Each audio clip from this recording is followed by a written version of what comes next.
Hello, welcome to Evenings with Evangelist. I'm Evangelist Patricia, and tonight we're going to be again continuing talking about domestic violence. But tonight we want to focus on the emotional portion of domestic violence, the emotional and psychological portion of domestic violence. So I'm just going to give you a few hints or tips of things that emotional abuse relates to. So if you see it, you'll understand it, or you'll be able to recognize it. Or if you hear someone telling you something they went through, you can be able to determine if that is in fact emotional abuse. Okay? So the first thing we want to talk about is the silent treatment. The silent treatment. You and your mate, your husband, your child's father may get in an argument about something, and they may just not speak to you. You're living in the same household, you're sleeping in the same bed together every night, but there's no communication at all. That's a form of emotional and psychological abuse.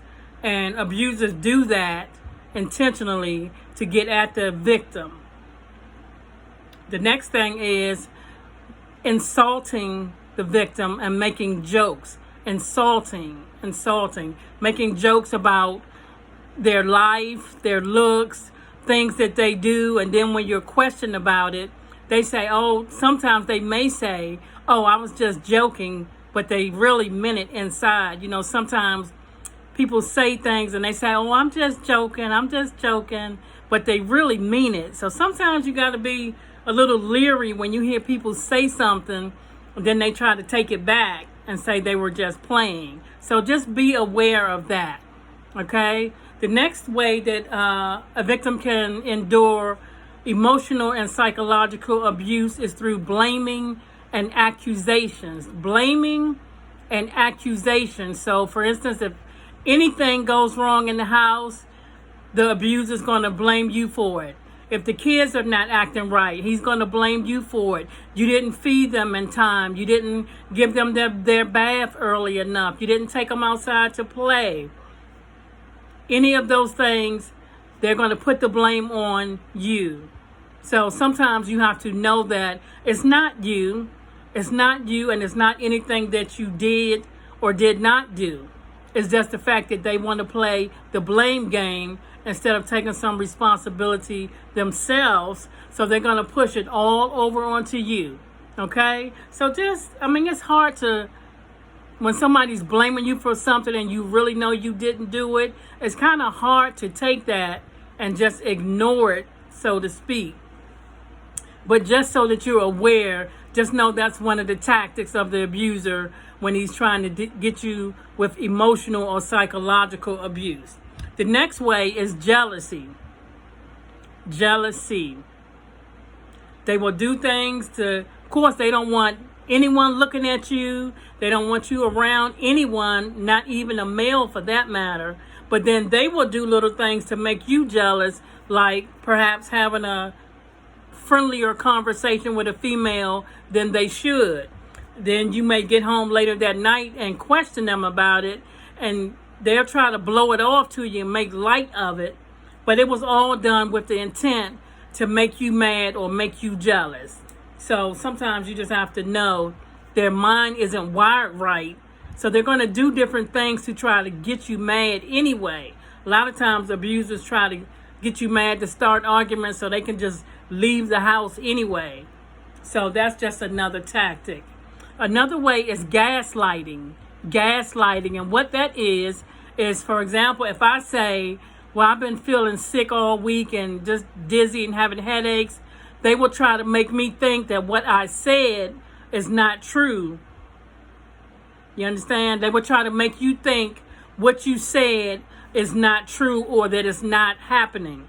They'll probably tell you something that's contrary to what you have said. Now, if I'm telling you I felt sick all week and I've been having headaches or whatever, I know how I feel. You know how you feel as well. So you can't let anybody take that from you. They can try, but you really can't let them take that from you. So they will try to turn it around on you and say, have you really been sick? Well, you didn't go to the doctor. You didn't go to the hospital. You couldn't have been that sick. So see, it's a mind game emotionally. It's a mind game that they like to play to try to confuse you, but don't let it confuse you, okay? You got to be aware of the signs. Be aware.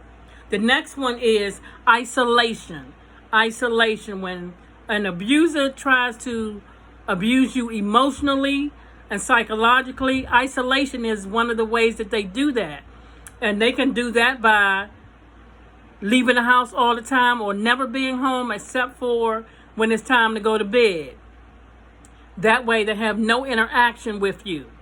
No interaction, or they may even come home late night hours after you've gone to bed, knowing you're not going to get up.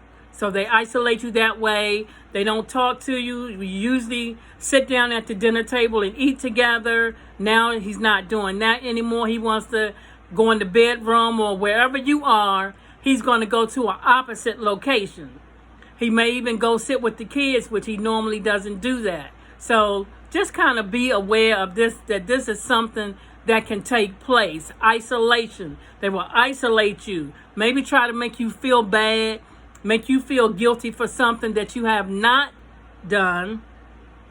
You have not done. They try to make you feel guilty for it. So in isolation, then they may come back and say, well, you've been ignoring me all week. You haven't said anything to me. All the while, they've been isolating themselves. They haven't been talking. They've been shying away from you. So they'll try to flip it on you and make you feel bad for what they're doing. That's the emotional part of when it gets in your mind to try to confuse you. Okay? The next way is with threats. You can be emotionally abused with threats. If you don't do this, I'm going to do this. I'm going to take the kids away. I'm going to hurt them. I'm going to take your paycheck. I'm not going to let you out the house. I mean, the threats can be from something as simple as you're not going outside till I'm going to kill you. And sometimes you have to take not sometimes, where if they say something like that, you want to take that threat seriously, although sometimes they just saying things to make you mad. They're just saying things to make you mad. Now, this may not be a time that they are physically putting their hands on you, because domestic abuse comes in many forms. And physical is one of the forms, but emotional and psychologically is another form. So when they're not physically hitting you, beating you up and those type of things, their words are doing that. They're beating you up with their words. So they're going to tell you things that's going to hurt your feelings. Okay? The next thing is using slurs or derogatory comments. Slurs or derogatory comments, such as, you're a fat pig. Nobody wants you.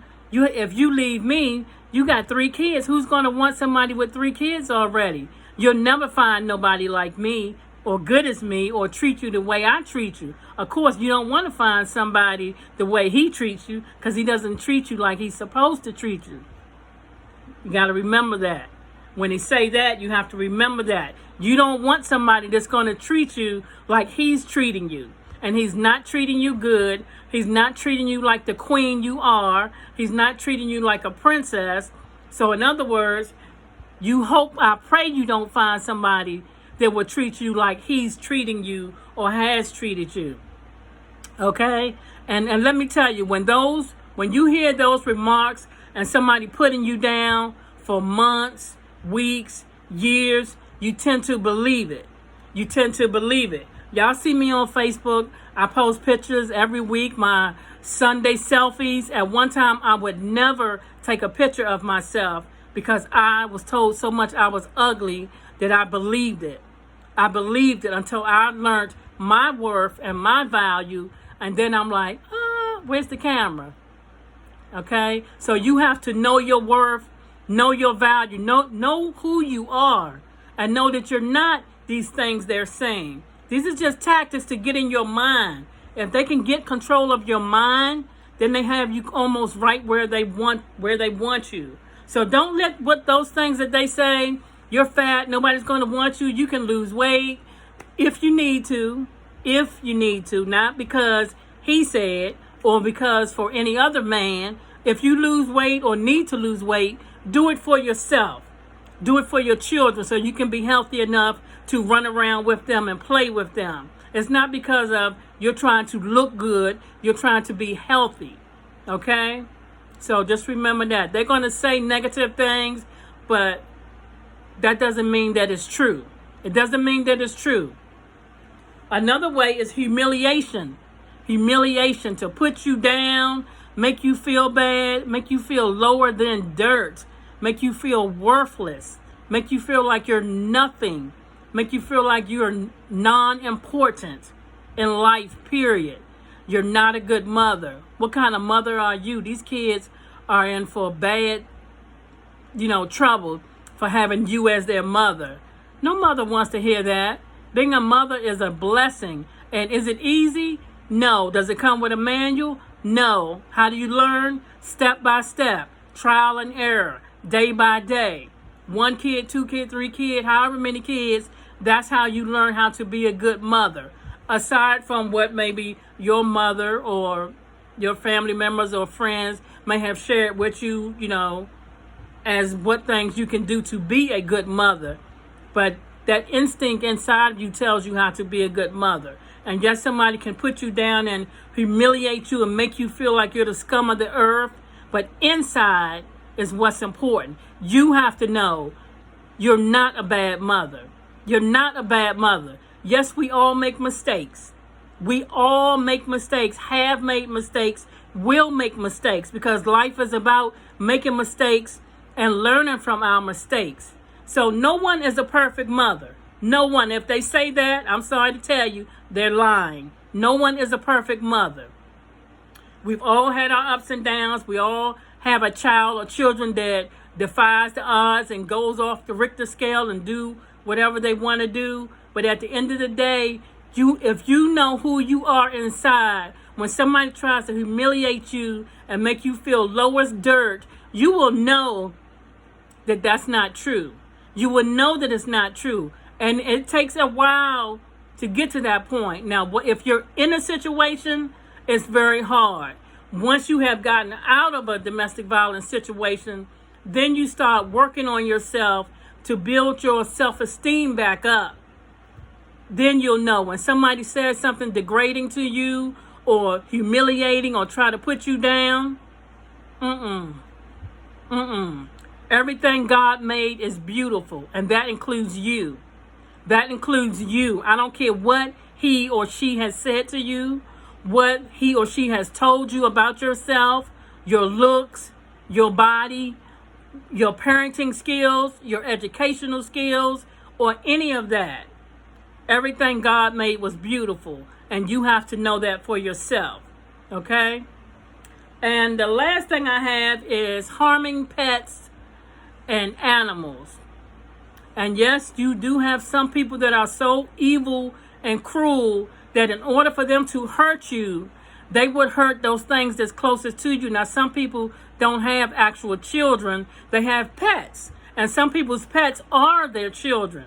Some people really take their pets as their children. So if you do something they don't agree with, they may take your pet. I know I saw in a movie one time, the Frankie Lyman movie with Vivica Fox and Lorenz Tate.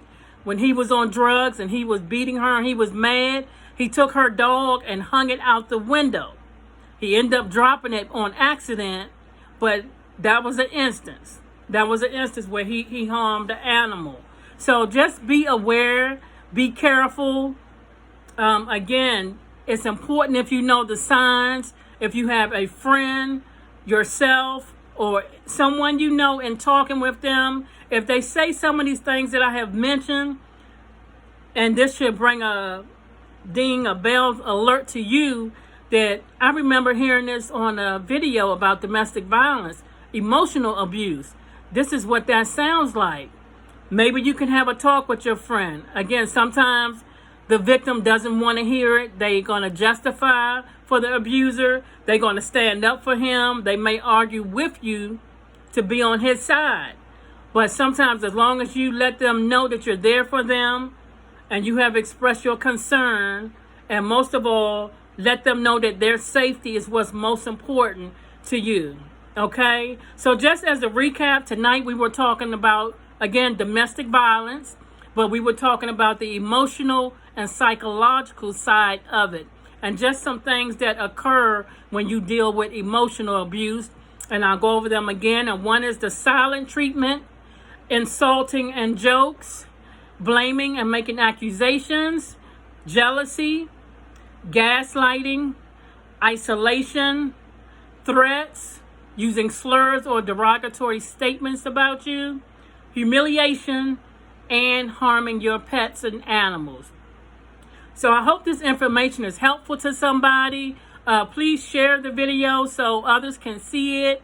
You never know when somebody may just come across it and they hear something that rings a bell to them or something that they need. Again, you always can call the domestic violence hotline at 1-800. I'm sorry, I forgot the number just that quick. But there's a nationwide number that you can call. So again, thank you for watching this video. I ask that you continue to follow me on YouTube at Pure Heart Ministries. I make a video each Saturday. If you have a specific topic you would like me to talk about or discuss, please leave me a comment down below. And just leave me a comment below of what you thought of this video.